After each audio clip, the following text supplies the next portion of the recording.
సునీత విలియమ్స్కి సంబంధించి కీలకమైన ప్రకటన ట్రంపే చేసుకొచ్చారు. ఇంతకుముందు నేను నిన్ననే ప్రస్తావించాను. సునీత విలియమ్స్ విషయంలో ఇంత కుట్ర జరిగిందే, ఆమె ఆ రోజునే తీసుకురావడానికి స్టార్ లైనర్ రెడీ అయితే ఇది వీళ్ళకి సంబంధించినటువంటి ఎలన్ మాస్క్ వాళ్ళకి సంబంధించింది సిద్ధమైతే లేదు వద్దని చెప్పేసి అప్పట్లోనే ఆపారు.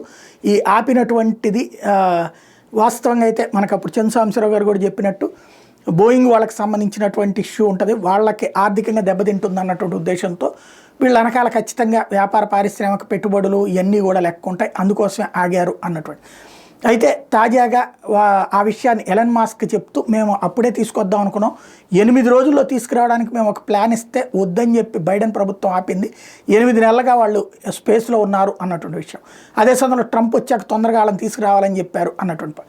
ఇప్పుడు తాజాగా ట్రంప్ ఈ ఎవరైతే అంతరిక్షంలో ఉన్నటువంటి సునీత విలియమ్స్ వీళ్ళిద్దరికీ కూడా ఇద్దరికీ కూడా సందేశం పంపిస్తూ మీ ఇద్దరిని ఇంతకు ముందు ఉన్నటువంటి ప్రభుత్వం ఆపింది, we love you and we are coming up to get you, మిమ్మల్ని తీసుకొస్తున్నాం అంటూ ప్రెసిడెంట్ ఒక మెసేజ్ పంపించారు. బైడెన్ మిమ్మల్ని స్పేస్లోనే నిలబెట్టేశాడు, నేను మిమ్మల్ని కిందకి తీసుకొచ్చే ఏర్పాట్లు చేస్తున్నానని ప్రకటించాడు.